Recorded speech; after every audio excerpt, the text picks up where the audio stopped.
ನೀವು ಇವಾಗ ಬಂದ್ರಿ, ದಿನ ಮೊಸರು ತಿನ್ನಬೇಕು ಅಂತ ಕೇಳೋದು. ನಾನು ಆವಾಗಲೇ ಹೇಳಿದೆ ಅದನ್ನು.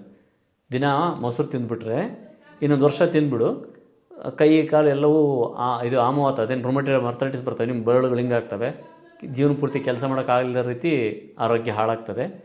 ಮೊಸರು ತಿಂದು ಗಟ್ಟಿ ಹೆಲ್ತ್ ಚೆನ್ನಾಗಿ ಇಟ್ಕೊಳ್ಳೋಕೆ ಆಗೋದಿಲ್ಲ.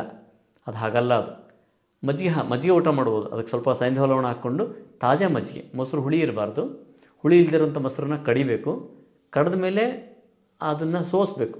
ಸೋಸಿದ ಮೇಲೆ ಅದಕ್ಕೆ ಸ್ವಲ್ಪ ಉಪ್ಪು ಹಾಕ್ಕೋಬೇಕು, ಸೈಂಧವ ಲವಣವನ್ನು ಅಥವಾ ಸಮುದ್ರದಿಂದ ಬಂದಿರತಕ್ಕಂಥ ಲವಣವನ್ನು ಹಾಕ್ಕೊಂಡು ಉಪ್ಪು ಕರಗಿಸ್ಕೊಂಡು ಆ ಮಜ್ಜಿಗೆನ ದಿನಕ್ಕೊಂದು ಸರಿ ಖಂಡಿತ ಕುಡಿಬೋದು, ಅಥವಾ ತಾಜಾ ಇರಬೇಕು. ಮೊಸರನ್ನ ದಿನ ಊಟ ಮಾಡಿದ್ರೆ ಕಣ್ಣು ಹಾಳಾಗುತ್ತೆ, ಜಾಯಿಂಟ್ಗಳು ಹಾಳಾಗ್ತವೆ, ಮನುಷ್ಯನ ಬುದ್ಧಿ ಚುರುಕುತನ ಹಾಳಾಗ್ತದೆ. ಇವೆಲ್ಲ ಬರೀ ಗಟ್ಟೊಂದು ನೋಡ್ಕೊಂಬಿಟ್ರೆ ಸಾಕಾ? ಹೋಗಲಿ, ಮೊಸರು ತಿಂದರೆ ಗಟ್ ಹೆಲ್ತ್ ಚೆನ್ನಾಗಿರ್ತದೆ. ಕೇಳೋರು ಕೇಳಿ, ಪಕ್ಕದ ಇದ್ದಾರೆ ಅವ್ರು ಕೇಳಿ ನೋಡು. ಮೊಸರು ತಿಂದರೆ ಮೊಸರಲ್ಲೇನೋ ಬ್ಯಾಕ್ಟೀರಿಯಾಗಳಿದೆ. ಇಲ್ಲಿ ನಿಮ್ಮ ಸ್ಟಮಕ್ಕಲ್ಲಿ 1.5 pH ಹೈಡ್ರೋಕ್ಲೋರಿಕ್ ಆ್ಯಸಿಡ್ ಇದೆ. ನೀವು ತಿಂದಿರೋ ಎಲ್ಲ ಬ್ಯಾಕ್ಟೀರಿಯಾಗಳು ಸತ್ತು ಹೋಗ್ತವೆ. ಅಲ್ಲಿ ಏನು ಸಿಕ್ಕಂಗಾಯಿತು?